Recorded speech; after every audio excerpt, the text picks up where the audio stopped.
Are you listening? Damn. Another episode of Trash Talk. With me, as always, is TJ O'Connor. Tonight, we're breaking down the Mecca 16 card that went down December 21st at Canterbury Park for Driller Promotions. And tonight is Christmas. Merry Christmas, everybody. Thank you for joining us. We really appreciate it. We're just going to go over the card, the MMA portion. Trash Talk is brought to you again by Valhalla Combat Sports Incorporated, Origin Wellness CBD, Ink Strings Tattoo out in New Brighton, Minnesota, The Fighters, and TJ's mom. How you doing tonight, TJ? I'm doing great, man. It's Christmas. I'm in the spirit. I'm excited. Got a couple drinks. Got a nice blunt. How are you doing, man? I'm doing good. I'm drinking water. Saving it for Christmas. I'm planning on drinking with Jesus tomorrow. The respectful thing to do. I thought you were kind of going to do the same thing, but I guess not. It doesn't stop. I'm just messing around. I'm about to go get some drinks right after we're done filming this. I just got to drive there. No, but I was excited. This was a great card. Good fights all around. And just to kind of go through a quick recap, quick rundown of the winners of the card. We had Princeton Cameron, Hunter Peterson, Wade Hodges, Thomas Bavering, Cedric Sanon, Freddie Lopez, David Vinci, Andre Sellers, Santos Verdinez, Shannon Clark, Jackson McVeigh, Aymar Hernandez, and Ryan Schaefer were all victorious on the amateur card. And then Mahmoud Abaria was victorious in his return back to the cage. Jay Paulson and Keith Fatham fought to a majority decision, which we'll probably get into a little bit.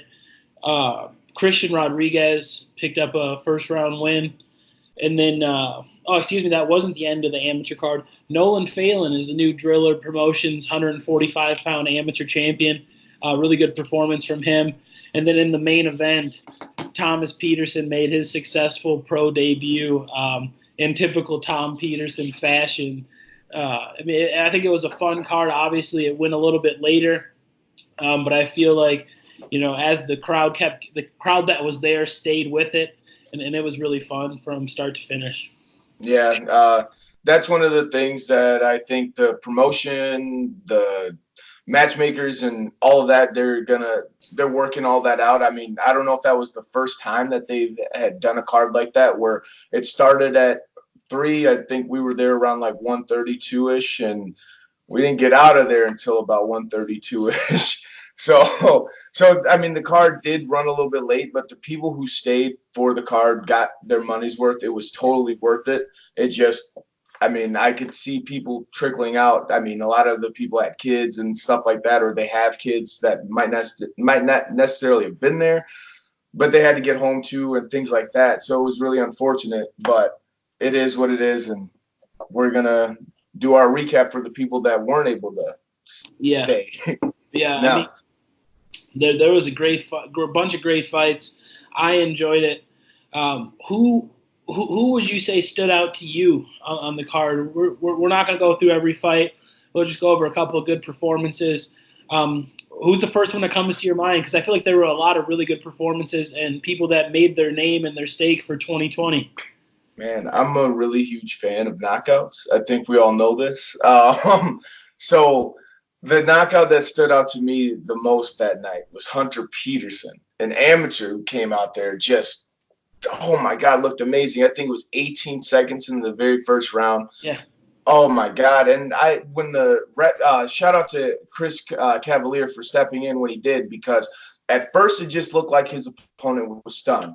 Hunter starts walking away, and I start looking and really analyzing. His opponent is falling still, just like he's frozen stiff, but he's out on his feet until he eventually falls. And man, it was just amazing, the awareness of the referee and of Hunter to know that he was out. And man, he walked off so smooth. It was amazing. There's a beautiful picture of it online as well on his Facebook. It just looked amazing. Yeah, that's awesome. I had the pleasure of sharing the locker room with Hunter back in like 2012. I'm not even sure if he might have just turned 18. Yeah. For sure. And that kid just has he has the want to fight, and you see it legit one shot power. You explained it perfectly. There's nothing else for me to say about the knockout. It was beautiful. What fight stood out to you on the card? Oh man, if we're just gonna keep going forward, I mean, you have to say Shannon Clark, right? What a Oh performance. God. She, you know, I had never. yeah, Sorry. no, let's say coming off of her last fight, which was a very good performance that she came just short of. We got a guest joining. Excuse me. She What's came up? she came just short in her last fight, which was a very good performance at Mystic Lake, and we had a chance to talk to her. And when we were talking to her leading up to the fight, you felt the intensity. I mean, she's all smiles and she's made of sugar, spice, and everything nice. But when she gets in that cage, she hits a button, and she just kept going, and was able to get the finish in the second round. And I don't get biased in these fights. I enjoy everybody, but knowing Shannon personally, getting talked to her, you couldn't be more happy for her in that fight. Like I said, you got to tip your hat to her. It was a very, very dominant fight. Yeah, definitely. I think Michael agrees with you. I mean, man, he's been there for almost every interview, right? Thumbs up. So, man, and I was so proud of her to go out there and get a finish the way she did. She looks so aggressive and so mean. Like you said, she's one of the nicest persons in the world, always smiling, always happy, and went out there and looked mean to get a finish. It was pretty amazing. I love you, Michael. You're the man. And I'm pretty sure he loved Shannon Clark and he loved her performance. Oh my God, that was just amazing. Two thumbs up from this guy. Yeah. Oh my God. Another fight that stood out to me was Ryan Schaefer versus the return of Dalton Ulbrich. That was a scrap to say the least. Oh, we're gonna get into what happened later on in the card, but if there was a fight that deserved to be a draw, like I wish both guys could have won this fight. And technically, they were both announced as winners at a point. Yeah. Because it was that great of a scrap. It was that close. It was that amazing. No one really knew who won. I mean, I was just waiting for the judges to announce it. It was one of the fights that's in running for fight of the year. It really has to be. That was such a good fight. So contested well. I mean, Ryan was doing everything he could, working the shots, working his takedown defense. Dalton's grappling looks like he hasn't took a day off, let alone hasn't fought in 3 years. I mean, so fluid in everything he did. I mean, it was so close. When it came down to picking a winner, when the judges said they won, I couldn't say either guy was robbed. I felt like it was a very close fight. And then to be luckily sitting where we were sitting, we actually found out before the official announcement that there was a little bit of controversy there. And I can't, like I said, I can't even say I was shocked by that because it was such a close fight that, I mean, obviously, the judges saw it as close as well. Yeah, no, it's one of those ones where, like I said, I wish both guys could have won. It's just unfortunate that the confusion happened because I know both fighters didn't want it that way. One to be announced the winner and then have it taken away from you, and then the other one to not be announced the winner in front of the crowd after you just won. Yeah. It just, man, it's just. And it's so much emotion that goes into fighting and into the results of the fight. And oh man, I was so happy to be there, but I feel both fighters' pain and frustration, and it just fighting is a roller coaster of emotions, and everybody that's been in there and had to listen to the judges read a scorecard know that there's no better feeling than hearing your name, and then no worse feeling than hearing the other guy's name. So for both fighters to experience both emotions in the same night, obviously at different times, you got to feel for both guys. That's a fight you don't want to see anybody lose. And like you said, you wish the best for both of them moving forward. Another fight that I was excited about was Thomas Bavering going against Daniel Poggebrand. That was a crazy fight where both guys had their moments. Thomas Beering landed a head kick from the ground at one point, and I feel like that one was just back and forth, and another very closely contested fight. Can you hear me? Yeah, we're back. Okay. So I don't know how you wrap that up. Sorry for the technical difficulties, guys. My shit just went out for a second, I guess. Whatever. Another fight that stood out to me, but I was only able to actually watch the first round. I think I started a post-fight interview. Was Thomas Vivering. Oh man, and see that's why we're partners, and that's why this shit works as well as it does, because the wrap up you didn't hear transitioned exactly into the exact same fight. Just to repeat, so you can hear. I know the fans just heard me. I thought that was a great fight, just because, like you said, the first round was Daniel all the way. I feel like he came and set a really good pace. And then Thomas was able to dig deep in that second and third round. At one point, landed a head kick from the ground and just set the place on fire. Oh, I heard that. I heard that. Yeah, able to do just enough. And I definitely agreed with him getting his hand raised, and I couldn't have been happy for him. I know how much work he puts into this. I mean, not saying that his opponent doesn't put as much work into this, but when you get a chance to talk to these guys, it's hard not to be happy for them in moments that they earn. You know what I mean? Hell yeah, totally understand that.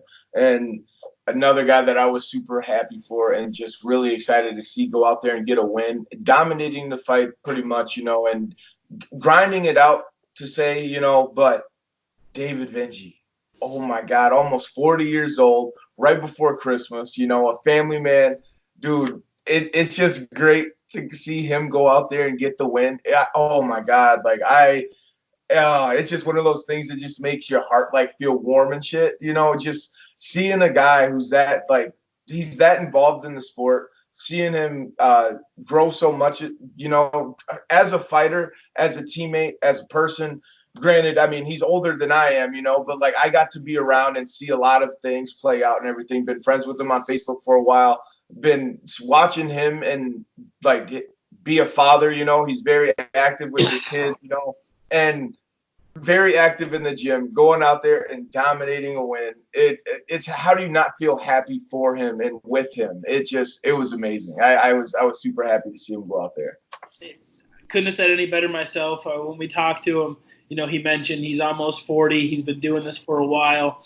I believe he said it was a 12 or 14 year age difference in this fight. And my favorite was after he won, which was, it was like you said, it was a dog fight. He went out there and earned it. He came up and gave us a smile and said the old man still got it. And, he definitely does. Definitely. And that was a great performance from him. Speaking of dominant performances, I want to tip my hat to a gentleman called Christian Rodriguez. He came out of Rufasport. My first time seeing him compete live, I've been a fan from a distance. It's hard to not see his name come up when doing the research. He was a dominant amateur for a while. This was his second pro fight, and it didn't look like it. I mean, he came out fluid in all facets of the game, was able to get a first-round finish over a very tough opponent, and not saying it was easy, but he made it look like he made it look one-sided. And, you got to tip your hat to him. I couldn't be more excited to see what 2020 has in store for him and moving forward, a young true prospect in the Wisconsin-Minnesota area.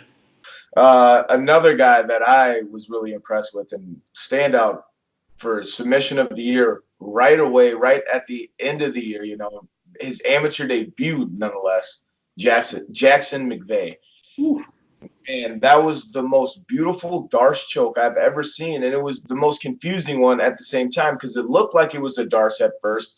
But then he's throwing his legs over the guy's head. It looked like a Peruvian necktie. And then in the post-fight interview, he's letting me know, oh, no, he's kind of setting up a triangle that you go to if you don't have the Darce. And I never even thought of it that way. Never even clicked in my mind. And it was just amazing. Did I see a guy that thinks on that level already and he's just an amateur? That's scary as hell. and shows the evolution of his game, because I'm not sure of his belt level. I want to say he's purple belt or higher. That's scary that a guy making. What were you gonna say? I say, no, from what I heard, he's a brown belt. So Yeah. So a brown belt making his amateur debut is fucking scary as shit. That just shows how much the game has evolved. I mean, wow. And then to go out there and get a submission like that under the pressure where there's punches being thrown, and it says something else. It just speaks to the level of his training, the level of comfortability that he has inside the cage already, just with his first fight. And I just can't wait to see what's next for him, man. That was an amazing submission, just so quick and over a tough, durable guy too. He didn't make his debut against somebody who was inexperienced. Him being a brown belt, came out here and fought tougher competition right away, right off the bat, and I respect that. Yeah, no, I mean, he's a guy that, just keeping your ear on the scene for the last couple of years, he's kind of been like the boogeyman. You've been hearing about him, and you've been waiting for him to sign his contract to fight. And when he took that first fight, you expected a lot, and quite frankly, that's what we got. I mean, he performed and delivered in every way, like you mentioned, against a very tough opponent at that. He looked good on his feet. He was using his jab. He was keeping his distance. And then when the fight went to the ground, he was in his world, and it was very obvious. So, I mean, potential's there. The limits there. You've been hearing about him for a while, and yeah, I mean, can't wait to see him in the cage again. That's for sure. So I'm not sure what happened there. I think we might have cut out a little bit. But it looks like you're back now. Getting into the next fight, we got to discuss that title fight. How good did Nolan Phelan look coming over from Pura Vida? Oh, my God. He came over here with the mission, and I'd say mission accomplished. Came over here wanting blood, wanting to dominate a fight. We spoke with both him and his opponent before the fight. They both were saying the same thing. It's kill or be killed. And he came out here and he committed murder, went back home with the title. It was amazing. No diss to his opponent. We love Icky Nicky Olsen a lot over here, but man, we got to give credit where credit is due. And Nolan came out there and just dominated, and it was amazing. I couldn't be happier for him. Oh man, exactly. He came out, did exactly what he said he was going to do. He fought the fight how he wanted to fight it. He was able to get the fight to the ground and able to get the finish early. So the belt looked good over his shoulder. I'm excited to see who he defends it against next. I mean, we know the 145, 150 pound division is crazy in Minnesota, and he put his name at the top of it with the championship belt. So, yeah, I mean, what else can you do? First round rear naked choke and a title. That's the way to put a stamp on the end of the year, and way to start the forward momentum going into 2020. I can't wait to see what's next for him. Man. And then we get into a controversial fight, to say the least. There were some boos at the end of this fight where a lot of fans might not actually understand the new rule setting, and the first thing that the judges are supposed to score on is damage. When the fight first went to a decision, the judges are getting ready to, they're turning in their scorecards, the announcer's getting ready to read off the winner. I was kind of thinking the winner was going to be one guy, but then after the winner was announced, there were some boos, but because I understand the new rule setting, I could see that. I understand, but it's not initially what I was thinking. And the fight that we're talking about is Jimmy Barnes versus Mahmoud Abaria. Yeah. And the fight went to a decision. Jimmy was trying to grind out the fight, push him against the cage, try to work a little bit of dirty boxing. Mahmoud never really gave him an opportunity to do that. Kept trying to get the takedown, couldn't really get it. Mahmoud's defense was just there. But every once in a while, and it wasn't often, where it was like for a full 30-second exchange or something, but every once in a while, Mahmoud would be able to break away and land 2 or 3 punches, maybe 4 punches.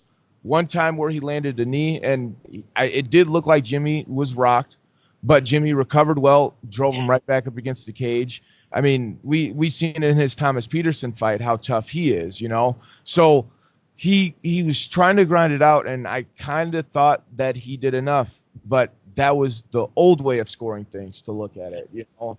Now with the new scoring system in effect, we have to take into consideration that damage is what they're looking at, and Jimmy didn't do any damage, you know, but very little to none is the best way to say it. And if we did have to assess the damage Mahmoud was able to bring, it wasn't a whole lot himself, but he definitely landed more strikes, so that accumulates to more damage. Plus, he had his opponent rocked, and that gets taken into consideration as well when you're looking at damage. And I mean, I guess I don't. I guess I'm just explaining. I don't even have a statement to make after I explain that. It's just that's just the explaining on like what might have been going through the judges and the fans' minds. You know. Yeah. I feel like that information's really helpful because, like you said, 10 years ago, even 5 years ago, that fight might have been ruled a different fight by the result.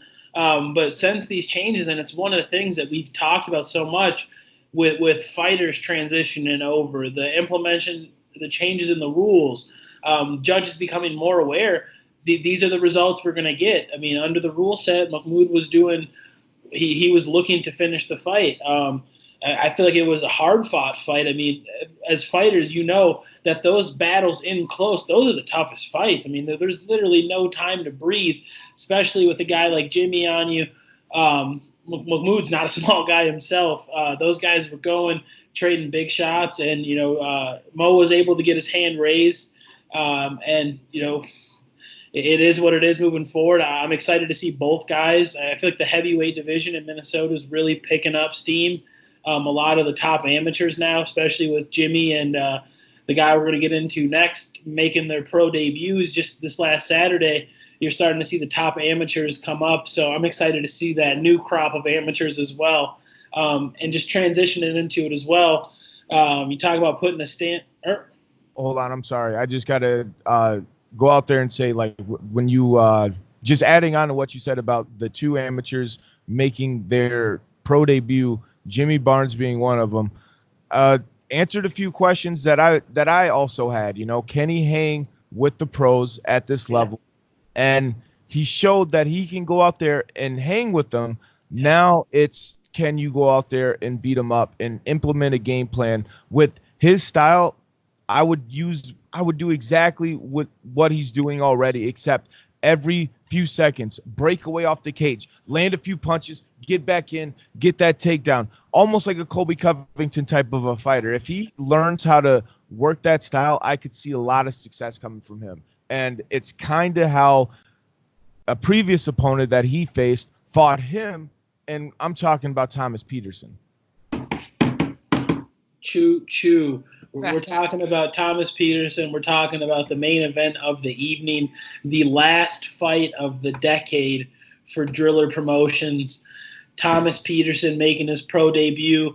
There was a lot of hype going into this fight. He was fighting another amateur who was highly, highly ranked, who was early in his pro career. To be completely honest with you, I don't know what happened. All I know is I got on an airplane and flew to Minnesota, and when I land, I hear that he's fighting BJ Lacey. And, I mean, I don't have to explain to the fans of this show who BJ Lacey is. That he's a veteran, almost 40 pro fights, has fought. If you think of a guy from 185 pounds and up, he fought him, and he probably fought him well.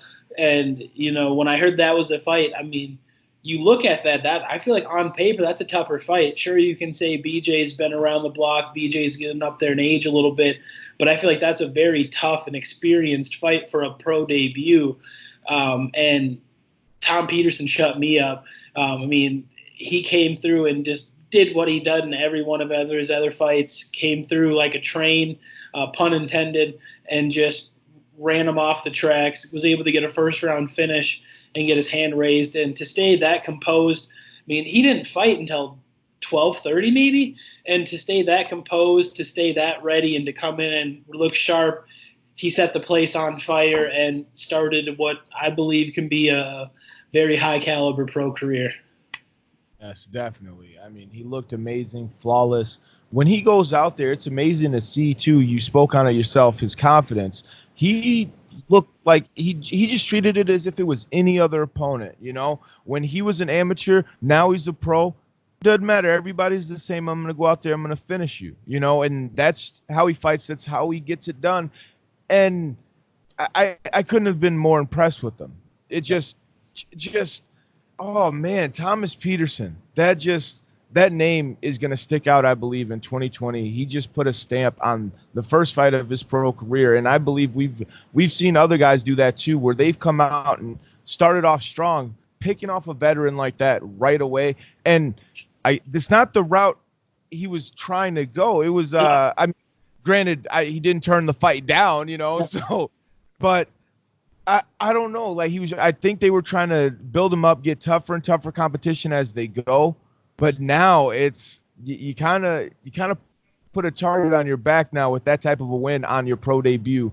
And I'm excited to see what happens next, because who's going to come out of the woodwork calling out Thomas Peterson? I don't expect many, but everybody wants that type of credit. Everybody wants that recognition in the fight game, and beating is going to get it for you, because with an amateur debut, I mean, with the pro debut like that, oh man, it just stands out like crazy. It's amazing. Oh, yeah. I mean, we've talked about guys dipping their toes in the water to see what it feels like. He just went and hit a cannonball off the diving board. First pro fight. I mean, he's in the deep end right now. So, I mean, like I said, it was the last fight of the decade, but that was the first fight of what I can envision as a very long career. So, I mean, if you're not on the train yet, pun intended, get on quick, because, I mean, like I said, the sky's the limit for him. Obviously, he's one of the guys that are in the running for Fighter of the Year this year. And, I mean, he made a statement on Saturday night. What else could you ask for from him? Yeah, good transition also into the rankings, because we're going to need you guys to submit some videos, nominate your fighters, remind us of all of the fights that went down this year. We have some ones, and we've been taking notes throughout the year, but there might be some that's slip under. Don't be afraid. Yes. You think your brother is Fighter of the Year? Send it to us. You think they got Submission of the Year? Send it to us. Knockout of the Year? Send it to us. Yeah. Come on. Comeback of the Year? Send it to us. Fight of the Year? I want to see it all. Yes. Send it to us. Like and subscribe. Follow Trash Talk with Damian and TJ. Do not be a hoe. No hoes. Are you listening? Damn.